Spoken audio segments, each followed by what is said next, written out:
Radio Éxito Educativo con Víctor Núñez.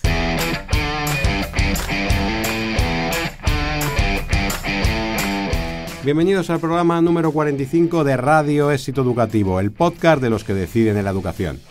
Iniciamos nueva temporada con este nuevo curso 23-24 que comienza marcado por la inestabilidad política provocada por los inciertos resultados electorales del 23 de julio. Las pasadas elecciones generales nos han dejado un panorama educativo más inquietante para docentes y directivos, pues no solo ha paralizado parte de las reformas pendientes en la prueba de acceso a la universidad o en el ámbito universitario con la aplicación de la LOCSU, sino que la falta de una mayoría clara por parte de los principales partidos políticos nacionales anticipa una legislatura de gran inestabilidad o a la repetición de las elecciones en diciembre. Que visto lo visto, igual es hasta mejor para el sector, pues mientras están en funciones y entretenidos con sus negociaciones, nos ahorran nuevas ocurrencias políticas que permitan al mundo educativo dedicarse a lo que realmente se debe dedicar. Pero más allá del panorama político, nosotros arrancamos esta nueva temporada con fuerza y con las ilusiones intactas.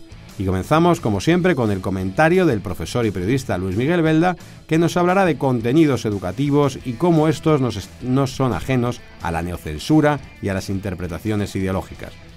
Pues nada es más tentador para muchos políticos que poder usar la escuela como foro de adoctrinamiento y laboratorio de ingenierías sociales de distinto pelaje. En este primer programa contamos también con la sección del Pupitre Digital, en el que sentamos a Julio Albaraz, director del Instituto Nacional de Tecnologías Educativas y Formación del Profesorado, más conocido como INTEF, un centro dependiente del Ministerio de Educación y Formación Profesional que es toda una referencia para la actualización de conocimientos y competencias del profesorado en un mundo tecnológico cada vez más cambiante y por tanto más necesitado de una buena formación. ¡Comenzamos!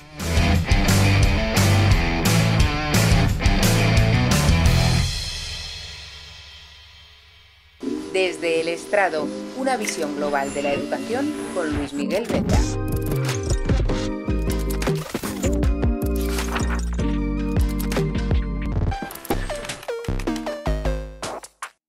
Este que tengo en mis manos es una edición del libro De Buen Amor, del arcipreste de Hita, que data del tiempo en el que estudiaba la EGB, los años 60 y 70, ya por el final, sobre todo de lo que llamamos el tardofranquismo. Porque sí, los de la EGB empezamos nuestra vida escolar en la recta final de una dictadura franquista. No éramos muy conscientes, políticamente hablando, de nuestro tiempo. Obviamente, éramos muy jovencitos, pero sí recuerdo que cuando muere Franco ese día no fuimos al colegio. Yo entonces tenía 11 años. Y en esa pubertad y anuncio de la crispante pero emocionante adolescencia, la obra del arcipreste de Hita me llamó tanto la atención por su título, Libro de Buen Amor, que creo que la identifiqué con una obra mayor de aprendizaje de ya saben a qué me refiero, ¿no? No digo que comparable al Kama Sutra, que leí más tarde, por cierto, pero tampoco alejado del amor carnal que todos entendemos. No en vano, fue publicada en su día, y ya en Democracia, es curioso, en una colección denominada Coloquio de Erótica Hispana. El caso es que no recuerdo de aquella lectura en diagonal, que presupongo que hice, nada que pudiera enervarme más de lo suyo por la edad. Seguramente no entendí nada, pero es verdad que en la infinidad de mis mudanzas, este libro siempre me acompañó y siempre lo he recordado. Paseando por La Coruña hace pocos días me encontré con una feria del libro antiguo y de segunda mano, y en una estantería, expuesto, destacado, vi Mi lucha de Adolf Hitler, el librillo ese en el que uno de los asesinos más populares del siglo XX venía a decir por qué el mundo que proponía era el mejor para todos. En Alemania este libro fue prohibido hasta que en 2017 concluyeron los derechos de autor y volvió a editarse, convirtiéndose poco menos que en un bestseller en pocos días. La BBC lo contaba así en un reporte el 3 de enero de ese año. Cerca de 85.000 ejemplares en alemán del manifiesto antisemita nazi fueron vendidos, muchos para ser un texto académico.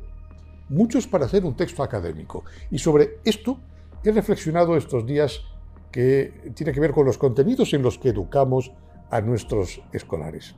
En verano saltaron varias noticias de ayuntamientos que aplazaban o suspendían representaciones teatrales que hacían pensar en que la censura volvía o que quizá nunca se marchó del todo. Cela tuvo que publicar en Argentina La Colmena, un libro que yo analicé siendo niño en la escuela, y solo pudo ver publicada en España su obra 10 años después. Y eso que Cela vivió cómodamente en la dictadura, la franquista, en la que él mismo, lo que son las cosas, ejercía y le pagaban como censor.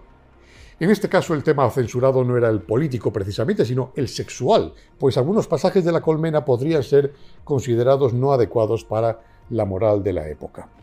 En el siglo XXI, lo conocíamos este pasado mes de agosto, Shakespeare, nada menos, ha sido censurado en escuelas de Florida, en Estados Unidos, por el contenido sexual de Hamlet o Romeo y Julieta.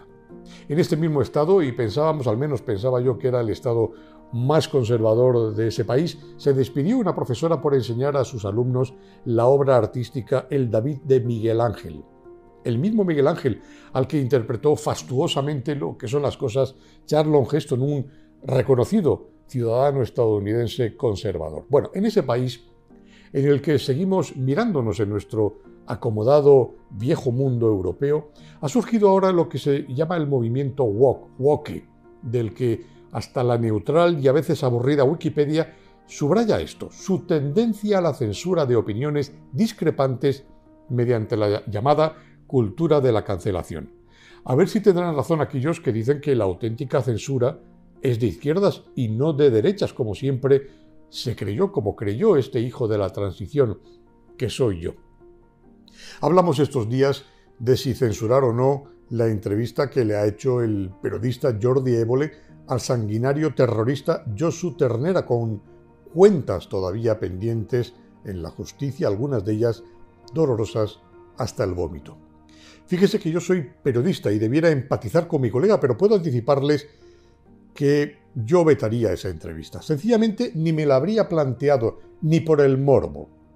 Yo también cometí errores en mi vida periodística, ustedes la suya, pero me contento con que entonces era muy joven, pero Évole ya no es un chaval, ni tampoco soy nadie para afearle la cosa, en fin, que le cunda y a quienes la vean.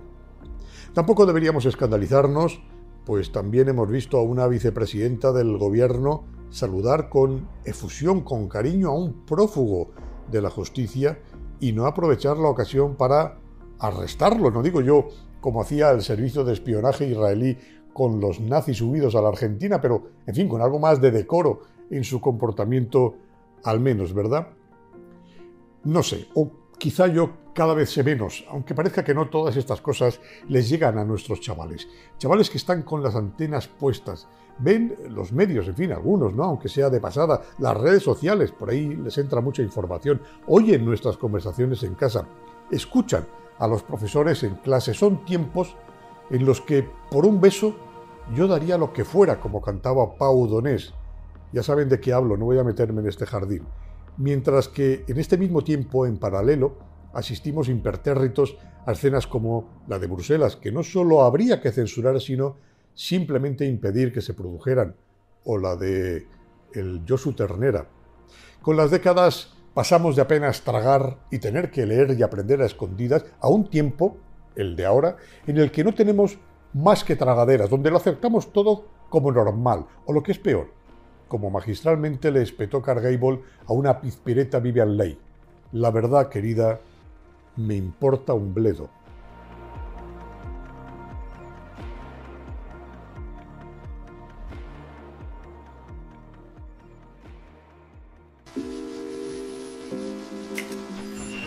El pupitre digital.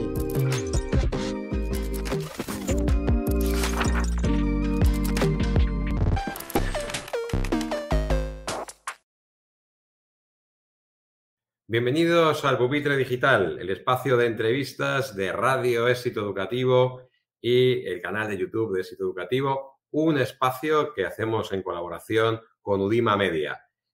Arrancamos el curso y arrancamos con una entrevista a una personalidad y a un profesional muy importante para el sector educativo porque representa a toda una referencia en la formación del profesorado. Tenemos con nosotros a Julio Albalad, director del Instituto Nacional de Tecnologías Educativas y Formación del Profesorado, INTEF. Bienvenido, Julio. Muchas gracias por la invitación. Bueno, arrancamos el curso y ¿con qué novedades, con qué programa formativo, con qué foco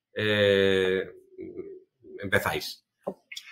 Bueno, nosotros el curso 23-24 pues mantenemos proyectos que habitualmente ya llevamos haciendo mucho tiempo en el INTEF. Al final el INTEF es la unidad del ministerio que se dedica, como su nombre indica, a la formación del profesorado y todo lo que tiene que ver con las tecnologías educativas, ¿no? Lo que hablamos ahora de digitalización. Así que heredamos proyectos que ya hemos ido lanzando los últimos años, seguimos con nuestra formación tutorizada, seguimos con la formación abierta a los docentes.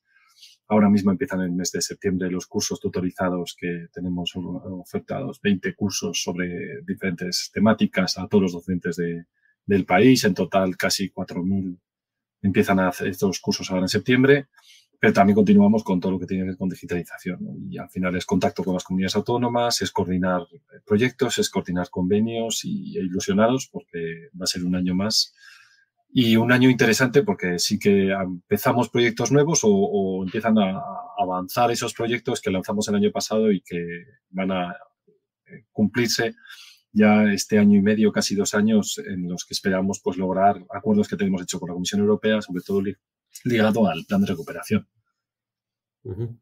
Y con carácter general, ¿cómo están respondiendo los profesores después, sobre todo, de estos años raros, ¿no?, de la salida de la pandemia y que se habla de un desánimo, ¿no?, del profesorado? ¿Cómo lo veis vosotros en un termómetro tan sensible como es la formación?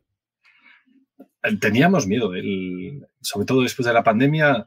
Justo llegó una nueva ley, llega la LOMLOE, llega el tema de digitalización, hay temas que se mantienen, todo el tema relacionado con desarrollo sostenible, inclusión y entonces pensábamos que podíamos llegar a saturar a los docentes, pero la verdad es que la respuesta está siendo estupenda.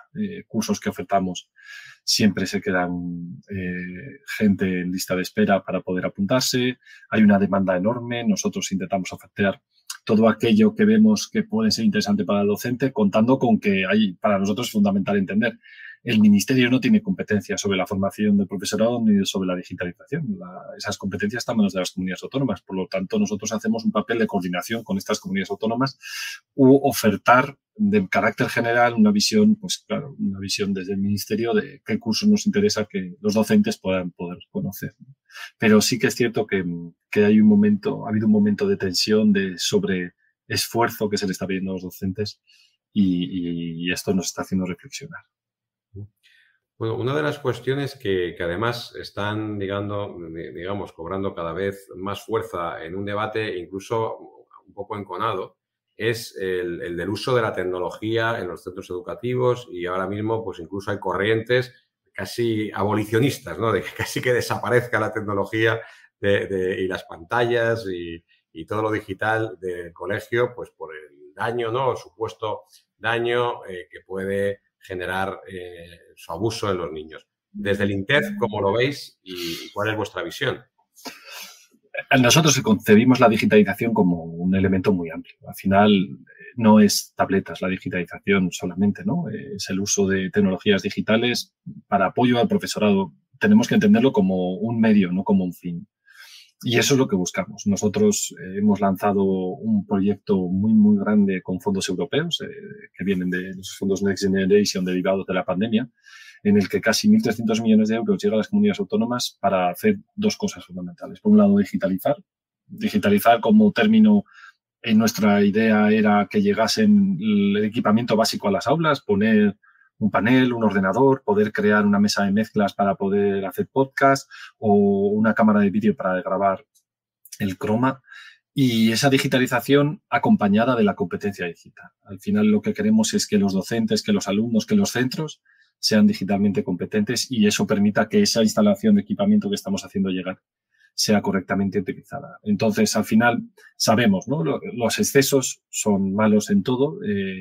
Llegar como un elefante con una chagarrería en el tema de digitalización no es bueno, todo tiene que estar ponderado, todo tiene que estar avalado por las evidencias y cuando tomemos una decisión tenemos que mirar cuáles son los riesgos y las ventajas que ofrece, ¿no? Y una vez que analicemos eso, conocer qué uso le podemos dar a esta digitalización. Sí que hay esa corriente, sí que está ocurriendo en algunos países europeos, pero por nuestra parte lo que buscamos es que todo esté bien ponderado, todo llegue afirmativamente analizado y como decía, ¿no? Nada de excesos porque no es el tema en educación hacer excesos. Quizá esos excesos están más centrados, sobre todo, ¿no?, en el debate en las redes sociales y en los móviles. ¿Cuál es la formación que ofrecéis en este sentido? Sobre todo en la relación preocupante, ¿no?, que incluso también se puede relacionar con el ciberbullying y otras, otros tipos, ¿no?, de violencia o de situaciones que dañan la convivencia. En este sentido, ¿cuál es la oferta formativa y en qué estáis trabajando? Nosotros accedemos a los docentes, que es nuestro principal objetivo, a través de los medios, ¿no? Uno es el de los cursos tutorizados, son cursos estructurados que se tiene que inscribir el docente a través de la plataforma del ministerio, tiene una serie de horas determinadas y en esos cursos lo que va haciendo es formarse sobre un tema, en muchos casos digitalización, seguridad en las redes y tal. Pero por otro lado también tenemos colaboración a través de la formación en abierto. Esa formación en abierto no solo es a los profesores, al revés, nos interesa que esa formación en abierto, sobre todo en un tema como el que estamos hablando, llega a los docentes, pero sobre todo, en muchos casos, llega a las familias, ¿no? Nosotros estamos formando a los docentes, estamos haciendo que mejore su competencia digital, que va referida a todo el tema de protección de datos, de riesgos, pero claro, si esto no llega a las familias, poco estamos haciendo. Entonces, en esa formación en abierto que ofertamos a las familias, colaboramos con entidades que están acompañándonos en este tema. Acompañamos con FAD, también con la Agencia Española de Protección de Datos o con INCIBE, el Instituto Nacional de Ciberseguridad. ¿Para qué? Pues para hacer un uso seguro, un uso crítico de dispositivos móviles, de redes sociales. Con esa preocupación, ¿no? Necesitamos todos ir a la una, todos necesitamos conocer esos riesgos y todos tenemos que ir a atacar este tema y ayudar a nuestros alumnos, que es lo que al final nos interesa, ¿no? Que tengan esa competencia digital que les permita pues diferenciar lo que es tu perfil digital y cuál es tu perfil fuera de las redes y conocer qué riesgos pueden tener las redes o el uso de Internet. Y con carácter general, podríamos afirmar que los centros educativos en general están bien equipados y bien preparados para el reto digital. ¿Existen también diferencias entre etapas? Sí, y creo que tiene que haberlas, ¿eh? O sea, al final no es lo mismo un alumno de infantil que un alumno de bachillerato, de FP, las necesidades que puedan tener, ¿no? No le podemos ofrecer a un alumno infantil algunos elementos digitales que lo estamos usando con chavales que están preparando, estudiando temas de tecnología avanzada o de informática o de inteligencia artificial. Así que sí que están adaptados. ¿Sobre qué equipamiento hay? Pues cuando llegó la pandemia y nos llegaba la posibilidad de poder ofrecer fondos para destinarlos a la digitalización, nosotros estimábamos que igual un 60% de los centros tenían equipamiento digital, un 40% no tenían equipamiento digital. Y de ese 60% estaba bastante desfasado en parte, ¿no? Y entonces, por eso, parte de los fondos europeos los vamos a dedicar a ese tema que explicaba antes de la digitalización. Vamos a buscar que haya un básico, haya un mínimo, 240.000 aulas, que son todas las aulas del sistema educativo español público, tengan un mínimo que va a ser un panel y un ordenador. Y a partir de ahí, ampliar el término de digitalización. Van a poder tener muchas aulas, cámaras de 360 grados, sistemas de altavocía, van a tener cámaras para poder grabar con croma, van a tener impresoras 3D, van a tener mesas de mezclas para poder crear radio en la escuela. Si no lo están, nosotros tenemos el compromiso ahora con Europa que en el 2025, cuando acabe este proyecto, sí que lo estén. Y están llegando ya los dispositivos y los equipamientos a los centros. Lo que pasa es que la administración es lenta en este ámbito, ¿no? Hay que hacer licitaciones, hay que hacer compras, las empresas tienen que ejecutar. Pero sí que sabemos que están ya empezando a digitalizar las aulas, que es lo que nos habíamos comprometido. Esa famosa paradoja, ¿no?, que se plantea a veces de que los estudiantes están mejor preparados que los profesores, ¿sigue siendo cierta? ¿Es un mito? ¿Cuál es tu opinión? El término de nativos digitales yo creo que nos lleva a veces a error, ¿no? Saber manejar un móvil no conlleva ningún tipo de competencia digital. Ellos saben en muchos casos manejar sus redes sociales, pero en cuanto lo sacas de ahí, no son capaces de manejar los estudios. Hay uno muy interesante que hizo UNICEF sobre el uso de redes sociales y dispositivos, y decía que solamente un 2%, creo que era, utilizaban la tecnología digital para crear recursos. Entonces, realmente ese término de nativos digitales creo que nos lleva a veces a error, ¿no? Los docentes se están formando y nosotros tenemos el compromiso, igual que estaba señalando antes de la digitalización, tenemos el compromiso de que los docentes españoles mejoren su competencia digital.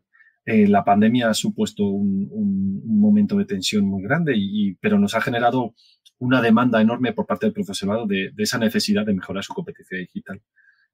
Con las comunidades autónomas y el Ministerio hemos creado un marco de referencia a la competencia digital que establece diferentes niveles y diferentes áreas, como el inglés, ¿no? Como los marcos de idiomas. Tienes el A1, el A2, el B1, el B2, etcétera. Y ese marco nos ha permitido crear cursos específicos para que los docentes mejoren su competencia digital. Entonces, no sé si hay alumnos que, por supuesto, estarán más preparados que los docentes, pero creo que en este momento los docentes se están preparando mucho. ¿Y cuáles serían, digamos, los cursos que más demanda están teniendo y más éxito? Una de las cuestiones también que también se destacan en el INTEF a través también pues son las buenas prácticas, ¿no? Y los casos de éxito. ¿Cuál te gustaría destacar tanto en cursos como algún colegio que ha hecho algo pues muy significativo con vosotros y que te gustaría compartir? Nosotros tenemos, antes he señalado, ¿no? Tocamos muchos palos, ¿no? Decimos, tenemos el tema de la competencia digital, que estos 2 últimos años está suponiendo un enorme esfuerzo para todas las administraciones educativas y para nosotros, pero tenemos nuestros proyectos que manejamos desde hace tiempo. Uno de ellos es el Aula del Futuro. El proyecto del Aula del Futuro es un tema muy interesante, viene de Europa. Nos lo trajimos ya en el 2017 al INTEF y ya en el 2020 decidimos darle una vuelta. El proyecto del Aula del Futuro supone la modificación de espacios para mejorar en la pedagogía y en la metodología con los alumnos utilizando herramientas digitales. Y para eso lo que hemos hecho es unirnos a las comunidades autónomas y con empresas e instituciones que lo que hacemos es crear aulas del futuro en todas las comunidades autónomas para que los docentes se puedan formar, no para que repliquen esas aulas del futuro en sus centros, no por coste solamente, sino tampoco por viabilidad, sino que vengan, conozcan qué uso se puede dar a las tecnologías, qué uso se puede dar a los nuevos espacios y se lo puedan llevar a su centro. Nosotros ofertamos cursos. Al final hay que entender que el INTEF no tiene esas competencias para formar el profesorado en carácter general, eso lo hacen las comunidades autónomas. Entonces, el nivel de profesores, el número de profesores que llegamos es limitado. Entonces, esta red de aulas del futuro que estamos inaugurando por todo el país, ya llevamos, yo creo que son 10 comunidades autónomas con aula del futuro, incluida la del INTEF, va a permitir que no solo lleguemos a esos 400 que nosotros formábamos, sino que se pueda multiplicar por 100 el número de docentes que van a pasar por esos espacios que estamos creando con estas empresas e instituciones y se las pueden llevar a sus propios centros educativos. Hay muchísimas iniciativas muy interesantes de centros educativos que están haciendo esas aulas del futuro. Y uno de los temas que estáis también abordando y que, bueno, para nosotros tiene un especial interés. De hecho, estamos en el medio podcast ahora mismo también y la retransmisión también a través de YouTube. Pero, bueno, hay, digamos, todo un mundo, ¿no? que se conoce también como educomunicación, alfabetización mediática y demás. Vosotros estáis trabajando distintos cursos en este sentido. Háblanos más de los proyectos relacionados con educomunicación y alfabetización mediática en el mundo de las fake news. Cuando se desarrolla la LOMLOE, se establecen 8 competencias básicas, que son las competencias claves sobre las que se va a articular el nuevo currículo, ¿no? Al desarrollar el currículo se distribuyen entre áreas del ministerio, pues, qué competencias vamos a aportar cada una de las áreas, ¿no? O unidades. En nuestro caso, lo que nos asigna es la competencia digital. Y dentro de la competencia digital, para nosotros fundamental, aunque ya aparecen otras competencias, es esta parte que señalas de la alfabetización mediática, sobre todo en el mundo de redes sociales, dispositivos, ¿no? Así que queda plasmada en el perfil de salida y significa que los alumnos que acaban la educación secundaria, todos los alumnos que acaben cuarto de la ESO, tienen que tener una competencia relacionada con ese conocimiento de la alfabetización mediática, la capacidad de discernir más que cuáles son, porque eso es complicado, ya adultos que con mucha formación o con mucha lectura es complicado poder discernir cuál es la noticia falsa de la real, sino conocer realmente cuál es la fuente fiable y cuál no es la fuente fiable. Entonces sí que estamos trabajando sobre este tema, para eso también ofertamos cursos y para eso también colaboramos con entidades que aportan temas muy interesantes sobre el tema de alfabetización mediática. Otra cuestión también cada vez más preocupante, desde luego de la educación privada y concertada, pues se viene abordando con fuerza desde hace ya, podemos decir, casi una década, es el tema del marketing educativo. Me consta, y bueno, yo he podido participar también aquí en la Comunidad de Madrid en algunos cursos de formación, en el CRIF, en alguno de las direcciones de área territorial. Y bueno, pues veo un gran interés por parte de los directores de las escuelas públicas, de los institutos. ¿Qué oferta o cómo veis este tema del marketing educativo, la comunicación orientada un poco a la captación y a la fidelización también de alumnos y familias? Acabamos de firmar un protocolo de colaboración con un clúster de empresas educativas tecnológicas. O sea, que realmente nosotros esa colaboración público-privada nos parece muy interesante y que es lo que nos ha permitido desarrollar proyectos como el que señalaba antes del Aula del Futuro. Así que por nuestra parte realmente creemos que es muy bueno lo que puedan aportar este tipo de empresas. Pero por otro lado somos, en nuestro caso, administración pública que gestionamos estos centros públicos y en muchos casos queremos o tendemos hacia ser nosotros los que gestionemos la mayor parte de estas aplicaciones, sobre todo relacionadas con la administración, con el tema de evaluación, lo que no quita para que otro tipo de software, otro tipo de tecnología digital pueda llegar a los centros y nosotros encantados. Es más complicado, ¿no? en el ámbito público porque al final en muchos casos la contratación suele ser centralizada, por lo tanto dependes de la comunidad autónoma o en nuestro caso de las unidades que hay en Ceuta y Melilla, para que lleguen este tipo de empresas al ámbito público. Sí que están mucho más presentes en la concertada, que tiene esa más agilidad o esa independencia en la toma de decisiones. Pero sí que nos parece muy interesante la colaboración. Y en aspectos que sí que son tecnológicos, como el marketing digital, es decir, pues administrar un proceso también de una solicitud de información a un centro público, a la gestión de sus propias redes sociales para, digamos, comunicar y poner en valor lo que hacen los colegios e institutos. Hay ya, casi todos los colegios públicos e institutos pues hacen su vídeo de presentación, hacen su jornada de puertas abiertas, incluso también a lo largo de la pandemia pues se vieron obligados a hacer como jornada de puertas abiertas online. Me refiero más a ese aspecto, ¿no? De dotarle de medios al centro público para que sepan manejar, digamos, estas herramientas que ayudan a poner en valor su trabajo también.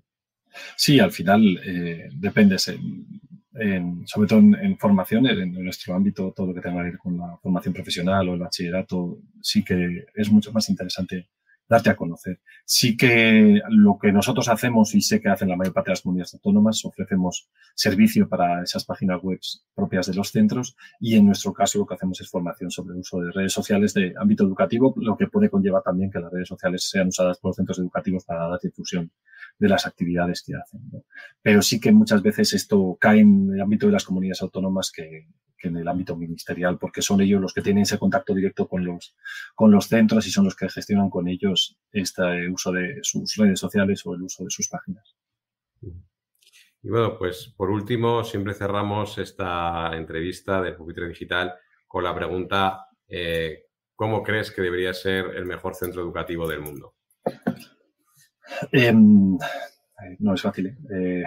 ¿Cómo es el mejor centro educativo del mundo? Pues es un centro que tiene el equipamiento necesario, tiene la capacidad de atender a todo su alumnado de manera individualizada, es decir, se puede adaptar al contexto en el que está desarrollándose y tiene docentes implicados en el proyecto educativo. Para eso normalmente es fundamental que tener un equipo directivo muy bien liderado, un equipo directivo muy implicado. Y ese sería mi centro educativo ideal.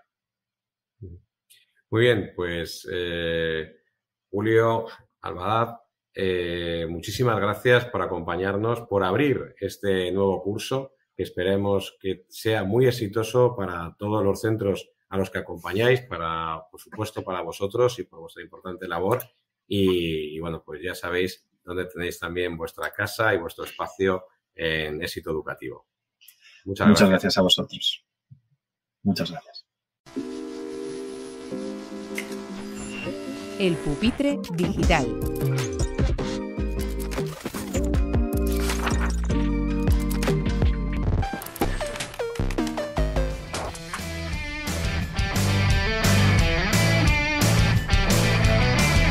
Y hasta aquí el programa 45 de Radio Éxito Educativo. Os deseamos un feliz inicio de curso de parte de Víctor Núñez y de todo el equipo que hacemos Éxito Educativo, y también nuestro agradecimiento al equipo técnico de los estudios de Udima Media. Y cómo no, a nuestros patrocinadores, el grupo CEFUDIMA y a School Market, primera agencia de marketing educativo en España. Os recordamos que nos podéis seguir a diario a través de exitoeducativo.net y nuestras redes sociales. También podéis escucharnos en las principales plataformas de podcast y en nuestro canal de YouTube. No olvidéis suscribiros y darnos al like si no queréis perderos ningún capítulo, y además mostrarnos así vuestro apoyo al programa. Muchas gracias, muchos éxitos, mucha fuerza y educación de calidad para todos.